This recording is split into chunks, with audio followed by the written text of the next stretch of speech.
Dukung dakwah ini terus mengudara. Kajian gratis ini berjalan atas izin Allah dan dukungan tulus dari Anda. Bersama kita sebarkan kebaikan seluas-luasnya. Yuk jadi bagian dari tim kebaikan kami dengan mendukung operasional dakwah. Jazakumullahu khairan kasiron. Bismillahirrahmanirrahim. Alhamdulillahi rabbil alamin. Allahumma shalli wa sallim wa barik ala Muhammad wa ala ali Muhammad. Allahumma anfa'na bima 'allamtana wa 'allimna ma yanfa'una wa zidna 'ilma wa barik lana fi 'ilmina warzuqna al-ikhlasa fil qawli wal 'amali kamilan. وعلما نافعا لا ينسى توفيقا دائما وصحة ويقينا عافية. اللهم افتح لنا كل خير ويسر لنا كل أمور. اللهم انصر المجاهدين وارحم المستضعفين ودمر أعداء الدين واطمس على أموالهم. آمين يا رب العالمين. Alhamdulillah kaum muslimin rahimahumullah, kita lanjutkan pengajian hadis Selasa ketiga di Masjid Kebuaran Solo, kitab Taqrib Wahdatil Ummah. Dan kita sudah sampai pada hadis 169. Qala al-mu'allif rahimahullah hafizahullah ta'ala an Abdullah bin Amr, dari Abdullah bin Amr bin As, sahabat Nabi, ahli ibadah. Anna bahwasanya Rasulullah sallallahu alaihi wasallam kana adalah beliau la yusafihu, tidak berjabat tangan, an-nisaa, dengan para wanita, fil bai'ati, pada waktu membaiat mereka. Hadis dikeluarkan oleh Imam Ahmad. Hadis ini menunjukkan dua hal. Yang pertama, di dalam Islam disyariatkan melakukan bai'at, yaitu janji setia dari umat Islam kepada pemimpin mereka. Pemimpin dalam hal ini khalifah atau amirul mukminin. Nah, saat ini kita tidak memiliki khalifah, sehingga kita tidak melakukan bai'at. Bai'at tidak kita berikan kecuali kepada khalifah. Kalau kepada Pak Prabowo itu bukan khalifah, sehingga tidak tepat bai'at kepada Pak Prabowo. Karena khalifah itu untuk seluruh dunia, dipimpin satu orang, namanya khalifah. Kemudian yang kedua menunjukkan bahwasanya ketika bai'at dengan para wanita, itu khalifahnya tidak berjabat tangan dengan wanita. Karena laki dan perempuan dalam Islam tidak boleh bersentuhan tangan. Adapun kalau dengan laki-laki, misalnya kita, ya, maka ketika bai'at tidak jabat tangan. Sambil jabat tangan sambil mengatakan saya bai'at janji setia manut kepada panjenengan. Nah, tapi kalau untuk kepada wanita tidak pakai jabat tangan. Tapi saya jujur ini masalah khilafiyah. Ada 3 riwayat. Riwayat yang paling sahih hadis ini, Nabi tidak jabat tangan, cuma dengan ucapan. Riwayat yang kedua, beliau jabat tangan tetapi dilapisi dengan kain, tapi hadisnya mursal, tidak sahih. Riwayat yang ketiga, Nabi tidak jabat tangan, tapi mereka cuma mengangkat tangan seperti ini. Nabi juga mengangkat tangan seperti ini. Jadi beliau di atas mimbar misalnya angkat tangan, ambil bai'at, lalu para jemaah wanita di belakang mereka semuanya angkat tangan seperti ini. Ini sebagai ganti dari apa? Jabat tangan. Nah, maka kita pakai yang paling sahih saja, yaitu tidak jabat tangan dan tidak usah angkat tangan, cukup dengan ucapan. Berikutnya bab 11, bab talqini, bab ditalqin indal bai'ah, ketika berbai'at. Jadi ada talqin bagi orang yang akan mati, ada talqin bagi orang yang menjalankan bai'at. Talqinnya kayak apa? 170 dari Ibnu Umar radhiyallahu anhu, dia mengatakan, "Kunna adalah kami para sahabat Nabi, jika bayana kami berbaiat kepada Rasulullah sallallahu alaihi wasallam, al-sam'i, untuk mendengarkan perintah Nabi, wa ta'ati, mentaati perintah Nabi, yulaqimna, beliau mentalqin kepada kami, huwa, Nabi itu, apa talqin beliau? Fi mastata'tum, pada apa-apa yang kalian mampu. Hadis dikeluarkan oleh Imam Jamaah, yaitu Bukhari dan lain-lain selain Ibnu Majah, dan hadis ini sudah lewat dan inilah lafalnya Imam Ahmad. Jadi talqin di sini artinya seorang khalifah memberitahu ucapan yang harus diucapkan oleh orang yang bai'ah. Misalnya saya sebagai rakyat, saya jabat tangan, saya mengatakan saya siap mendengar dan mentaati panjenengan. Nah, maka khalifahnya kemudian menuntut saya, ya, untuk saya mengatakan fi mastata'tu, sesuai dengan kemampuan saya. Karena perintahnya mungkin berat, maka kalau perintahnya berat dan saya tidak mampu, saya tidak berdosa untuk tidak melakukan, karena sudah ditalqin kata-kata fi mastata'tu, sesuai dengan kemampuan saya. Dan kata-kata ini yang ditalqin oleh Nabi ini menunjukkan bahwa Nabi itu kasih sayang kepada umatnya, sehingga khawatir bahwasanya umatnya akan menyalahi isi bai'ah. Akhirnya ditalqin untuk mengatakan fi mastata'tu, sesuai kemampuan. Dan tentang rahmatnya Nabi kepada umatnya itu disebutkan pada akhir surat At-Taubah. Allah mengatakan bil mu'minina raufur rahim, terhadap orang-orang beriman Nabi itu sangat lembut dan kasih sayang. Nah, salah satu bentuk kasih sayangnya yaitu mentalqin kepada orang yang beriman tadi supaya mengatakan fi mastata'tu, ya, sesuai dengan kemampuan saya. Bab berikutnya bab 12, babul bai'ati, bab berbai'at bil kitabati, dengan tulisan. Jadi bai'at tidak harus dengan ucapan, Pak. Karena kalau khalifahnya jauh, misalnya khalifahnya di Mekah, apakah kita orang Indonesia harus datang ke Mekah, kemudian jabat tangan, mengucapkan dengan lisan, terlalu susah, jauh. Nah, sekarang alhamdulillah ada HP, ya, kita bisa telepon. Pak Khalifah, saya bai'at panjenengan, bisa. Tapi bisa juga diganti dengan kitabah, tulisan.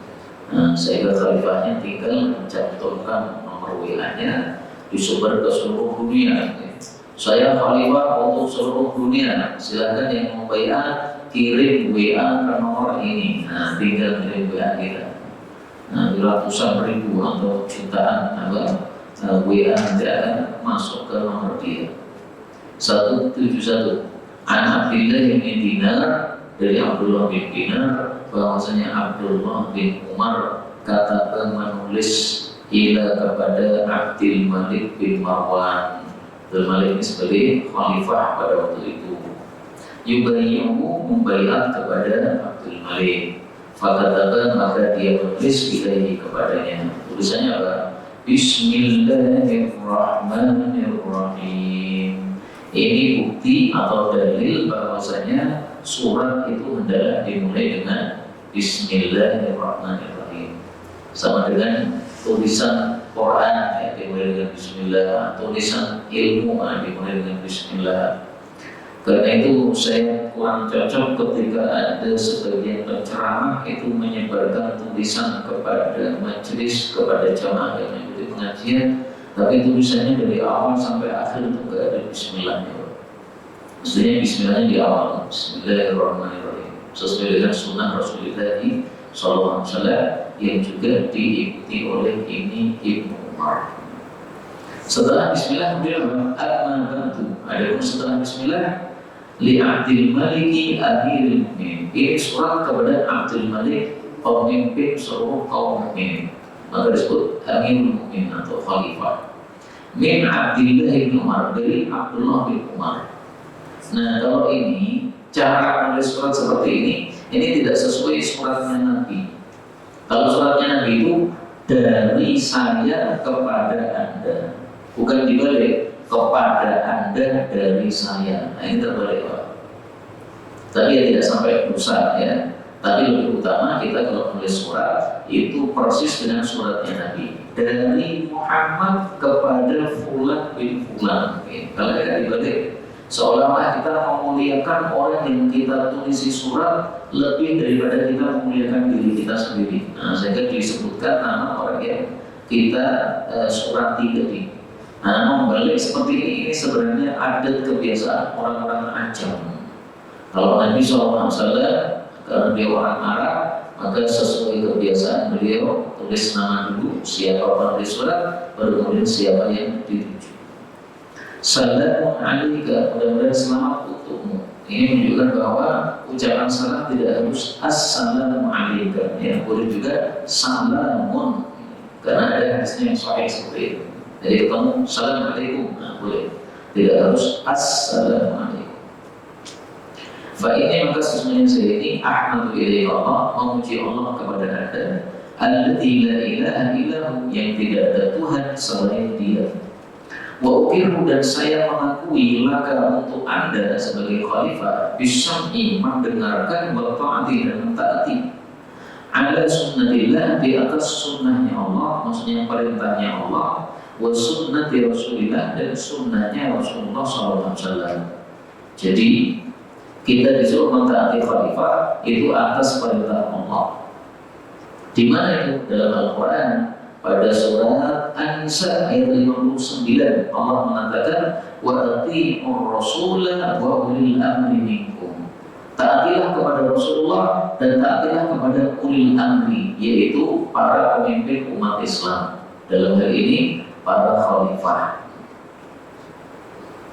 Dan itu juga sesuai dengan sunnah Rasulullah, perintah Rasulullah dalam banyak hadis yang sudah kita pelajari di waktu-waktu sebelumnya.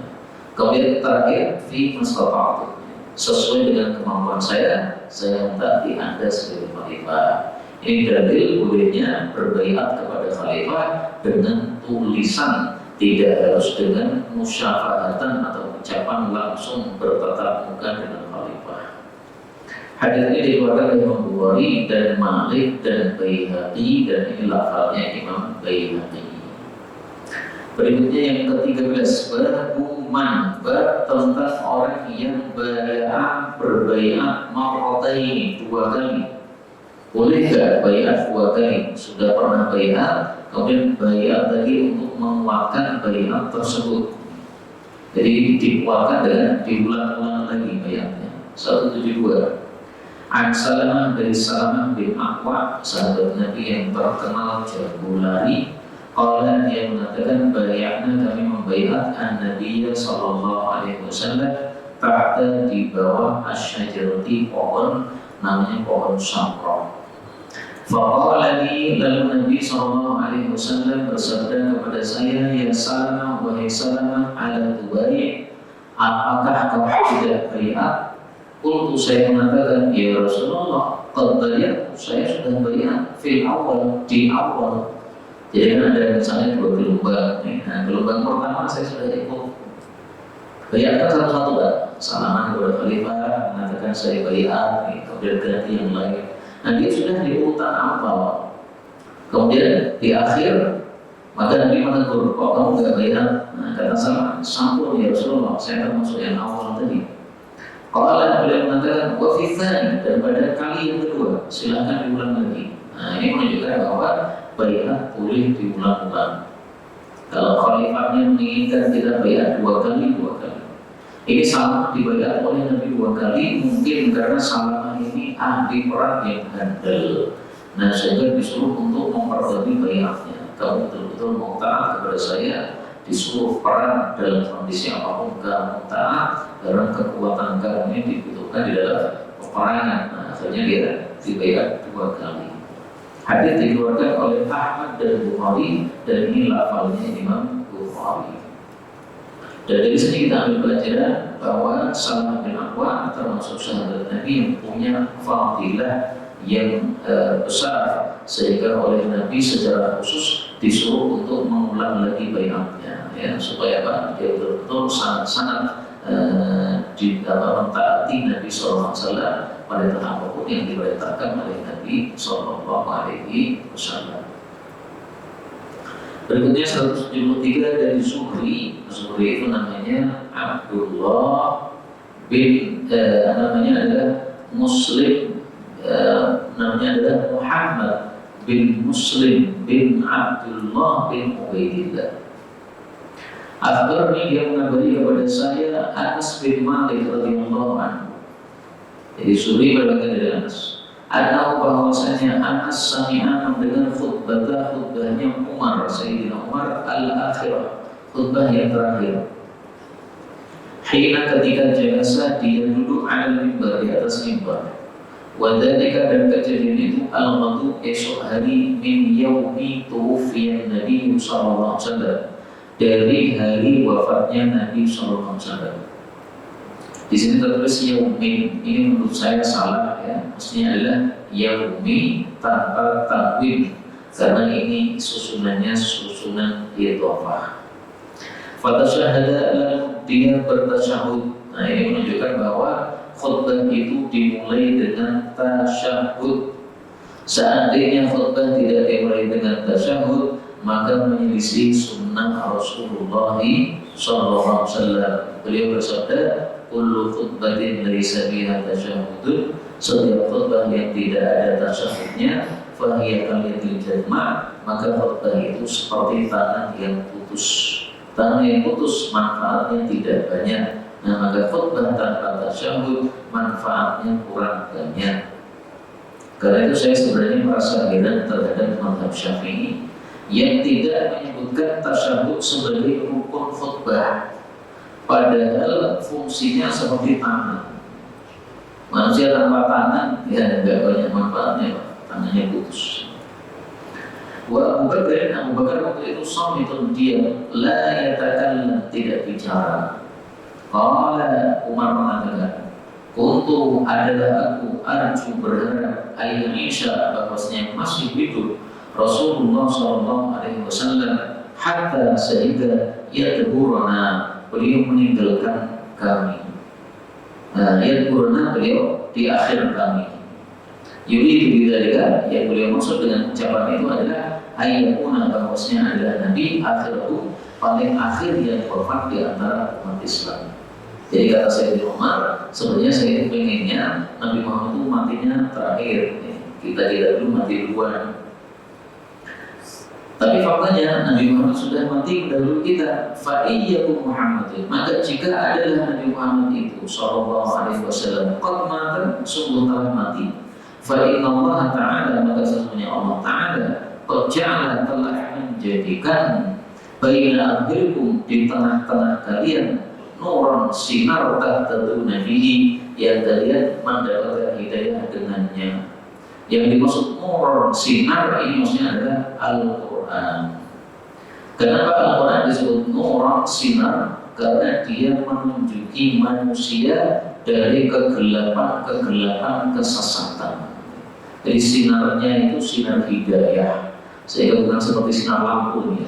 Kalau sinar lampu kan kelihatan. Nah, kalau sinarnya Al-Quran itu sinar yang abstrak, tidak tampak, tapi dia memberikan hidayah, ya, pencerahan atau petunjuk. Hadallah, Allah telah memberikan hidayah Muhammad kepada Nabi Muhammad SAW, yaitu dengan Quran tadi. Wa inna, dan sesungguhnya Abu Bakar dan Abu Bakar As-Siddiq, sahibu Rasulullah SAW, sahabatnya Nabi, Thani Athnain, orang yang kedua dari yang dua orang. Maksudnya apa? Nabi pernah berdua bersama Abu Bakar As-Siddiq di Gua Thur. Nah, maka disebut Thani Athnain, waktu berhijrah. Dan istilah Thani Athnain ini disebutkan oleh Allah Subhanahu wa Ta'ala di dalam Al-Quran ketika memuji Abu Bakar As-Siddiq, atau isinya pujian kepada Abu Bakar As-Siddiq, surat At-Taubah ayat 40. Idh akhrajahul ladzina kafaru thaniya itsnaini idh huma fil ghar. Nah, itu adalah sahabat Nabi satu-satunya yang menemani Nabi pada waktu hijrah. Hanya Abu Bakar As-Siddiq, tidak ada yang lain. Yang lain sudah berangkat awal-awal hijrahnya. Fa'innahu, maka sesungguhnya Abu Bakar As-Siddiq awlal muslimin, paling berhati umat Islam bi umurikum, terhadap urusan-urusan kalian. Maksudnya dia paling berhak jadi khalifah. Nabi jadi khalifah ketika Nabi hidup. Nabi wafat, nah berarti yang paling berhak adalah orang yang paling dekat kepada Nabi, yaitu Abu Bakar. Faqumu, maka berdirilah kalian, fabayimu, baiatlah kepada Abu Bakar.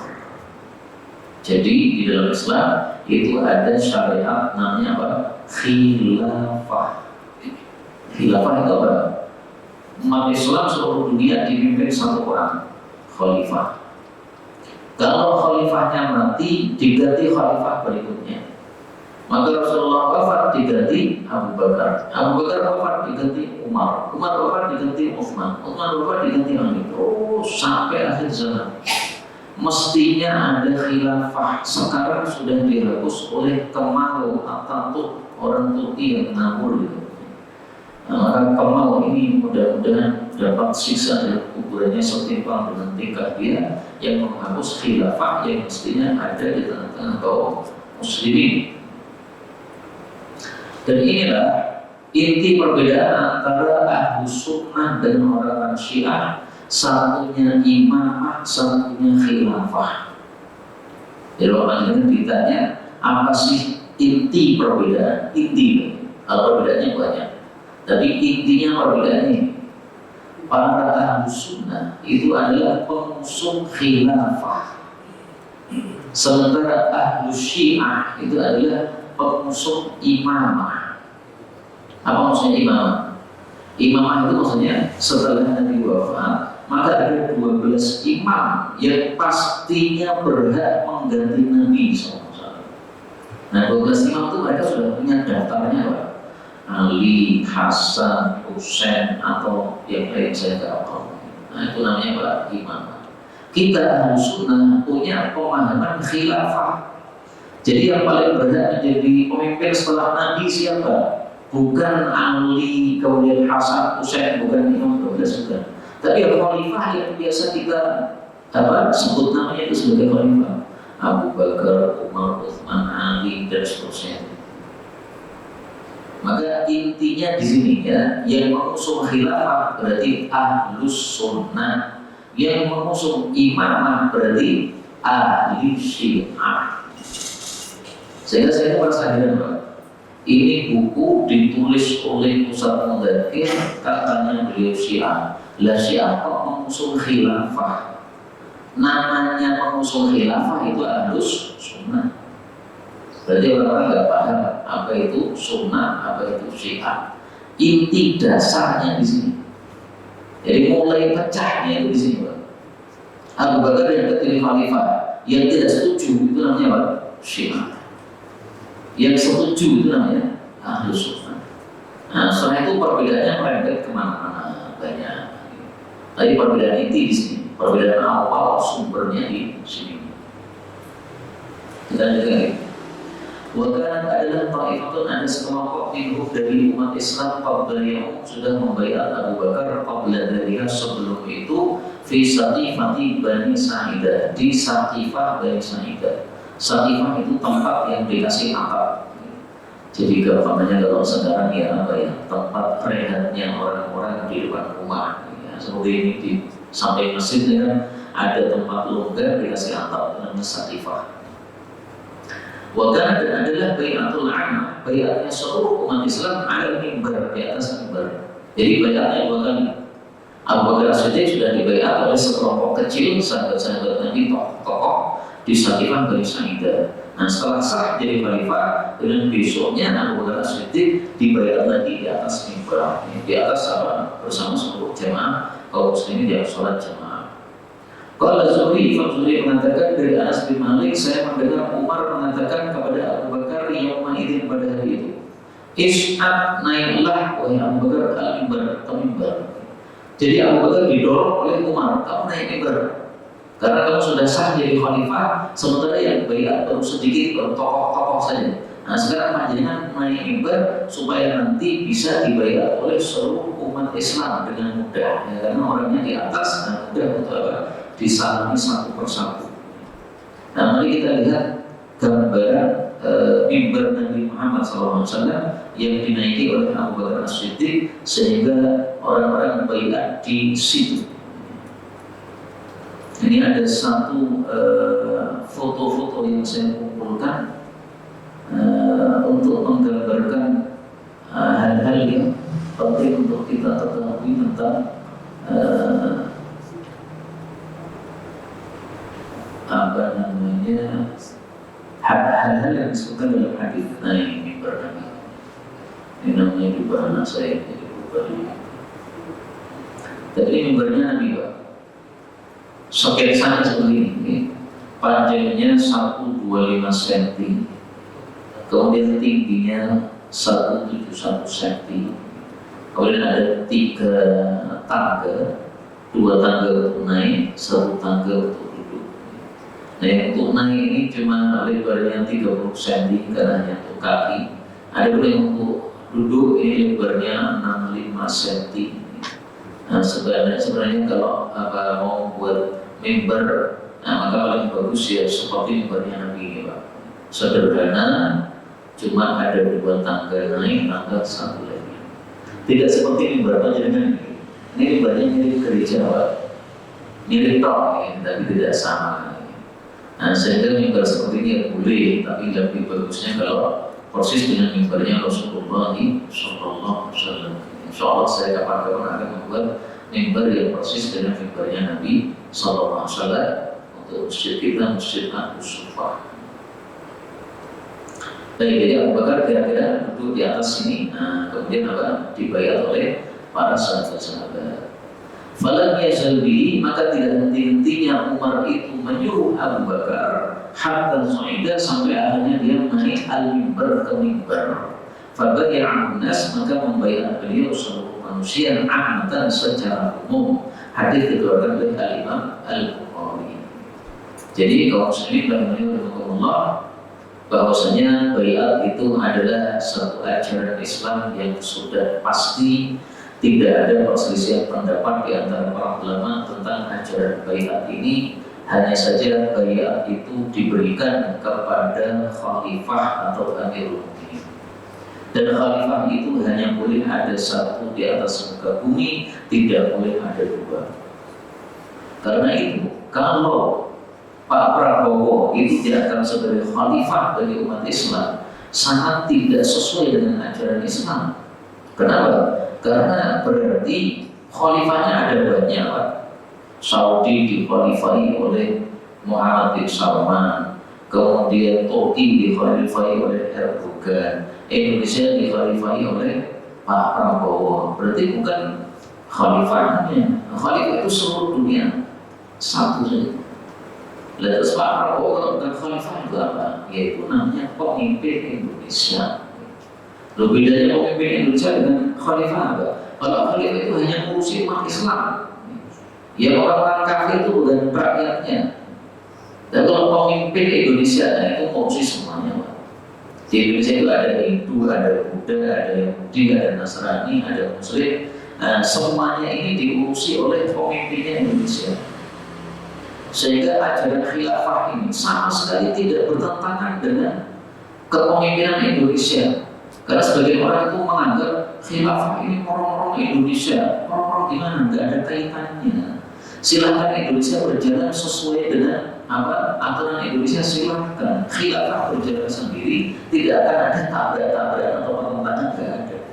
Ini urusan berbeda, Pak. Khalifah itu urusan umat Islam sedunia, gitu.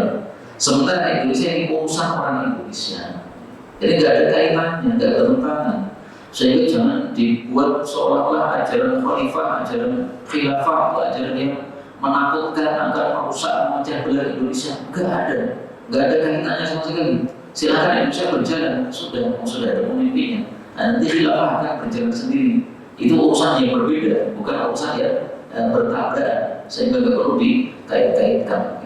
Maka ajaran khilafah ini sama sekali tidak ada kesalahan padanya. Ini adalah ajaran Islam yang sudah baku. Ada orang-orang menganggap ajaran khilafah ini ajaran yang menakutkan, itu karena tidak paham apa itu khilafah.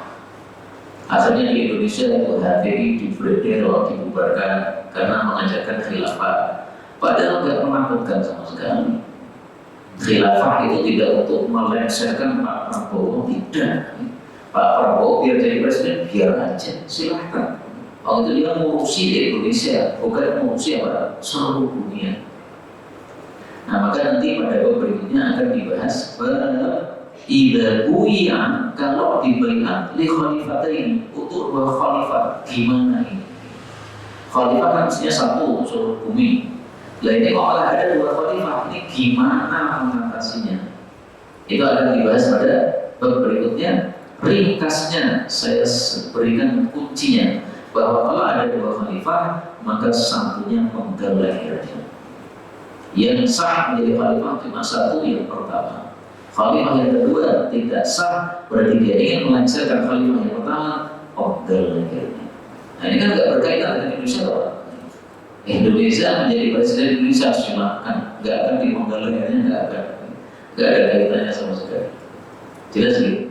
Nah maka ini ajaran yang sangat baku di dalam Islam, tidak ada sama sekali kaitannya dengan negara Indonesia. Jangan menakut-nakuti orang Indonesia dengan ajaran khilafah. Ajaran khilafah sudah benar, tidak ada kesalahannya sama sekali, sudah baku, tidak ada perselisihan pendapat di antara para ulama. Silahkan dicari lah, mazhab Hanafi, Syafi'i, Maliki, Hambali, semuanya sepakat bahwasanya umat Islam ini harus dipimpin oleh satu pemimpin. Enggak ada perselisihan pendapat. Kalaupun ada pendapat yang membolehkan boleh ada dua khalifah, itu pendapat yang namanya pendapat yang syar'i, yang nyeleneh. Nyelenehnya kenapa? Karena bertentangan dengan sabda Nabi. Sabda Nabi jelas, kalau ada dua khalifah, khalifah yang kedua lehernya diputus, bunuh. Karena dia apa? Ingin merusak kondisi umat Islam yang sudah dipimpin satu orang, malah dia ingin mengubah menjadi dua pemimpin. Ini salah. Ini kepemimpinan kecil saja nggak bisa dua orang. Misalnya takmir masjid, nggak mungkin kan takmirnya dikepalai dua orang, pasti satu orang. Ini urusan kecil, sepuh masjid. Kenapa? Karena kalau dikepalai dua orang, nanti pengen ngawal masjidnya pengen itu pecah, rusak, nggak akan ngatur. Jadi jamaah jadi bingung. Yang satunya pengen sholat subuh itu diundur sampai 20 menit. Yang satunya pengen berazan langsung qomat. Nah, jadi kacau. Kalau pemimpinnya satu, nah enak. Nah untuk suku kecil masjid saja harus dipimpin satu. Bagaimana seluruh dunia dipimpin dua? Gak mungkin. Maka wajar kalau Nabi menyuruh pemimpin yang kedua itu lehernya diputus saja. Ini bukan ajaran kebencian atau kekerasan, tapi ajaran kebenaran. Karena supaya umat Islam ini jadi rukun damai antar sesama mereka, kehidupannya jadi baik, agamanya jadi baik semuanya. Inilah yang dapat kita bacakan benarnya dari Allah Subhanahu wa taala. Kalau ada salahnya, fa astaghfirullah wa atubu ilaih. Walhamdulillahi rabbil alamin.